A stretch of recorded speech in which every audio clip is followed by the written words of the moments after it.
Hello everybody, today's word of the day is that is want. VAUNT, want की spelling होती है।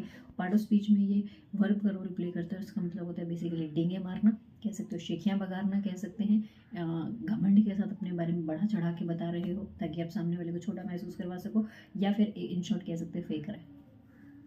Synonyms देखते हैं हम इसके लिए। सो हम इसके लिए एग्जैजरेट कह सकते हैं, ओवरस्टेट कह सकते हैं, हाइपरबोलाइज एक वर्ड होता है जो हाइपरबोले से बना है, मैग्नीफाई कह सकते हो, ग्लोरीफाई कह सकते हैं, ब्रैग कह सकते हैं, बोस्ट कह सकते हैं हम इसके लिए।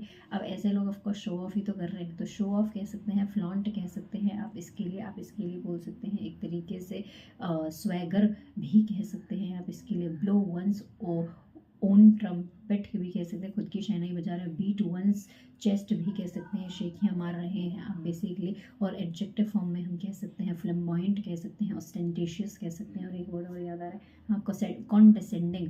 कॉन्डेसेंडिंग का मतलब होता है खुद के बारे में बढ़ा चढ़ा के सामने वाले को तुच्छ बतलाना, तो कॉन्डेसेंडिंग भी अब इसके लिए बोल सकते हैं। तो इसके एंटोनिम क्या हो जाएंगे? अगर वांट का मतलब होता है बढ़ा चढ़ा कर बताना या बहुत ज़्यादा एक्सप्रेस करना खुद को, तो इसके एंटोनिम क्या हो जाएंगे? आपने अपनी फीलिंग्स को सप्रेस कर दिया, आप नहीं बता रहे हो किसी को, तो सप्रेस कर दिया आपने, रिप्रेस कर दिया अपनी फीलिंग्स को, कंसील कर लिया, हाइड कर लिया कह सकते हैं आप। बी मॉडेस्ट कह सकते हैं, आप बहुत मॉडेस्ट हैं, अपने बारे में ज़्यादा बात ही नहीं करते हैं। हम्बल कह सकते हैं, हम्बल वन सेल्फ, आप अपने आप के साथ इतने हम्बल नहीं बात करना चाहते। आप कह सकते हैं डिस्क्लेम कह सकते हैं, आपने मना कर दिया है कि नहीं मेरे को नहीं बात करनी है अपने बारे में इतनी ज़्यादा, है ना, तो डिस्क्लेम कह सकते हैं, रिफ्यूट कह सकते हो, रेप्यूटिएट कह सकते हैं आप इसके लिए। आपने किसी चीज़ को मतलब बोला है कि नहीं मुझे नहीं बात करनी है एक तरीके से इस बारे में। ओके, सो ऐसे ही डेली बेसिस पे एग्जामिनर्स फेवरेट वर्ड्स सीखने के लिए जुड़े रहिए मेरे साथ। नेक्स्ट मिलते हैं नेक्स्ट वीडियो में, तब तक के लिए